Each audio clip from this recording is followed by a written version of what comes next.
আসসালামু আলাইকুম সকলোকে আৰু মই পাৰবিনা আপোনালোক সকলোকে ৰঙালী বিহুৰ বহুত মৰম আৰু শুভকামনা জনালোঁ আৰু লগতে অসমীয়া নৱবৰ্ষৰ বহুতো শুভকামনা জনাইছোঁ আৰু আশা কৰিছোঁ আপোনালোক সকলো ভালে আছে আৰু আমিও ভালে আছোঁ। ভিডিঅ'টো আচলতে দিব লাগিছিলে কেতিয়াবাতে জানেনে, ভিডিঅ'টো মই ঈদৰ দিনাই কৰা কিন্তু দিবলৈ মই সময় পোৱা নাছিলোঁ। সেইটো কথা কাৰণে আজি ভাবিলোঁ আজি যিহেতু বিহু আৰু বিহু বুলিও মই মোৰ ভিডিঅ'টো দিছোঁ, আপোনালোকে চাব। আপোনালোকক সকলোকে পুনৰবাৰ মই বহুত শুভকামনা জনাইছোঁ। আৰু আমি সেইদিনাখন এখন বাইক লৈছিলোঁ, ঈদৰ দিনাখনি ডেলিভাৰী কৰি লৈ গৈছিলোঁ ইয়াৰ পৰা, ৰয়েল এনফিল্ড ডিলাৰৰ পৰা নিছিলোঁ। আজি ভাবিছোঁ আমি তাকে আপোনালোকক অকণমান দেখাওঁ। আমি আহি পেলাই কমেও 11টা আমাৰ যেতিয়া ৰাতিপুৱা নামাজ হৈছিলে ঈদৰ, তাৰ পিছতে আমি ঘৰৰ পৰা জা জলপান খাই ওলাই আহিছিলোঁ। আহি আমি ডিলাৰতে বহিছোঁ। লগতে আমাৰ ভাগিন তামান্না, আছিক, মাছুম আৰু আমাৰ হাজবেণ্ডে ৰৈ আছে। আৰু আপোনালোক সকলোৱে জানে যেতিয়া আমি গাড়ী বা কিবা তেনেকুৱা এটা বস্তু ল'বলৈ আহোঁ, অকণমান সময় যিহেতু দেৰি হয় তাত বহুত কিবাকিবি প্ৰচিডিঅ'ৰ থাকে, সেইবিলাক কৰাৰ পিছতহে গাড়ীখন আমাক ডেলিভাৰী দিব। আৰু আমি সেই কথাটোৰ কাৰণে ইয়াতে ৰৈ আছোঁ। অৱশ্যে ভালেমান সময় ৰ'বলগীয়া হ'ল দেই সেইদিনাখন, কাৰণ কামবিলাক কৰোঁতে অফিচিয়েলি কামবোৰ যিহেতু সোনকালে হৈ নুঠে, সেইটো কথা কাৰণে অকণমান পলম হ'ল আৰু তাতে। আৰু মই তাকে ভাবিছোঁ গাড়ী কিনিবলৈ আহিছোঁ, আগতে আমি চাই মেলি থৈ গৈছিলোঁ বাৰু, তথাপিতো এনেকুৱা লাগে যেনেকৈ আমি কাপোৰৰ দোকানলৈ গ'লে ইটো কাপোৰো পচন্দ হয়, সিটোও পচন্দ হয়, কোনোবা কি ল'ম কি নল'ম এনেকুৱা নিচিনা লাগে। এই গাড়ীৰ ক্ষেত্ৰতো তেনেকুৱা। বাইকখন চাবলৈ আহিম যিদিনাখন পচন্দ কৰিছিলোঁ এখন, কিন্তু ল'লোঁ বেলেগ এখন।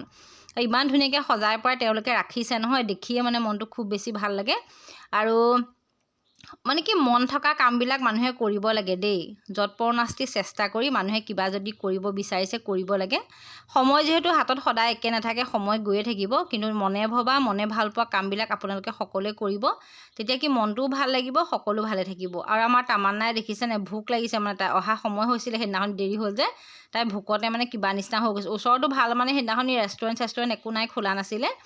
তাৰপৰা তাই তাৰপিছতে সেই জুচৰ পেকেট এটা আনি দিলে আৰু বিস্কুট দিলে, তাই তাকে খালে আৰু যেনিবা দেই। তাই কিন্তু বহুত ভোকত আছিলে, সেইদিনা ভোক লৈ ৰাতিপুৱা নোখোৱাকৈ গৈছিলে যে। আৰু আমাৰ এই আছিক ৰৈ আছে, তাৰো মনটো উগুল থুগুল লাগি আছে, যিহেতু সি এটা উঠি অহা ল'ৰা। তাইক বাইকখন পালে সি মনটো ভালো পায়। আমি বৰকৈ লৈ দিবলৈ মন কৰা নাছিলোঁ বাৰু, কিন্তু আবাকেও ক'লে বোলে আমাৰ নিজৰ ঘৰতো লাগে, চব কথাতে গাড়ীখন উলিয়াই লৈ যাবলৈ বেয়া, সেইটো কথা কাৰণে বাইকখন লৈছোঁ। মাছুমে আমাৰ লগতে আহিছে, সিও বহি আছে। আৰু এতিয়া সকলোবিলাক হৈছে, প্ৰায় হৈ যোৱাৰ পিছত কিবাকিবি চহী কৰিবলগীয়া আছিলে, তেওঁ কৰিছে। আৰু কিনাৰতে বাইকখন দেখিছেনে আপোনালোকে, আমাৰ অনা দিন হ'ল যিহেতু আছিকে চলাই আছে। আমাৰ যিখিনি মোৰ চিনাকি মানুহ তেওঁলোকে আমাৰ বাইকখন দেখিছে, সকলোৱে চাইছে, ভালেই পাইছে বাৰু। মই এইটোকে তাকো কৈছোঁ বোলো বাইক ল'লেই নহ'ব, ভাল ধৰণে চলাব লাগিব আৰু নিয়ম নীতিত থাকিব লাগিব দেই। বাইক লৈ য'তে ত'তে ঘূৰিলে নহ'ব আৰু বাইকখন বাহিৰলৈ উলিয়াই দিলে। উলিওৱাৰ পিছত তেওঁলোকেও ফটো চটো যিহেতু উঠাব লাগে, সেই কথাৰ কাৰণে এইখিনিতে ৰখাইছে। আৰু মই তাকে কৈছোঁ, আমাৰ হাজবেণ্ডক কৈছোঁ বোলো আপুনি উঠক এই ফটো প্ৰথমতে, যাওক চাবিটো আপুনি ল'ব, এনেকৈ বুলি তেওঁক মই পঠিয়াইছোঁ। তাৰপৰা এই ল'ৰাজনেও কৈছে দাদা আপুনি আহক, আপোনাৰ হাততহে দিম।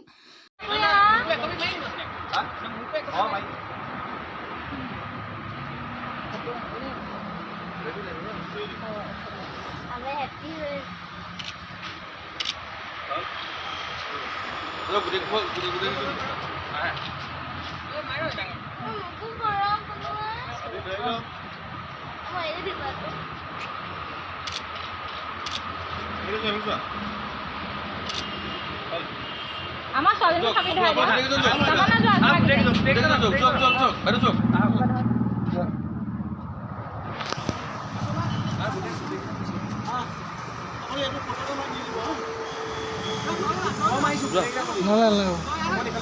নালাগে তেওঁ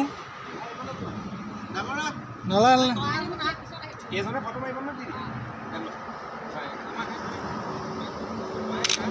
তুমি ধৰি দিয়া চাবিটো।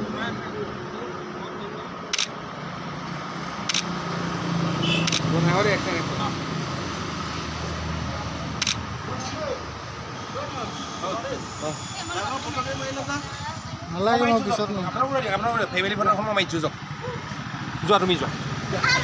মোৰ আজি এইটো কথাৰ কাৰণে খুব বেছি ভাল লাগিছে। মোৰ হাজবেণ্ডে মই যেতিয়া প্ৰথম তেওঁৰ লগত বিয়া হৈছিলোঁ, লোকৰ ছেকেণ্ড হেণ্ড পুৰণা বাজাজ চুপাৰবিলাক খুব চলালে তেওঁ।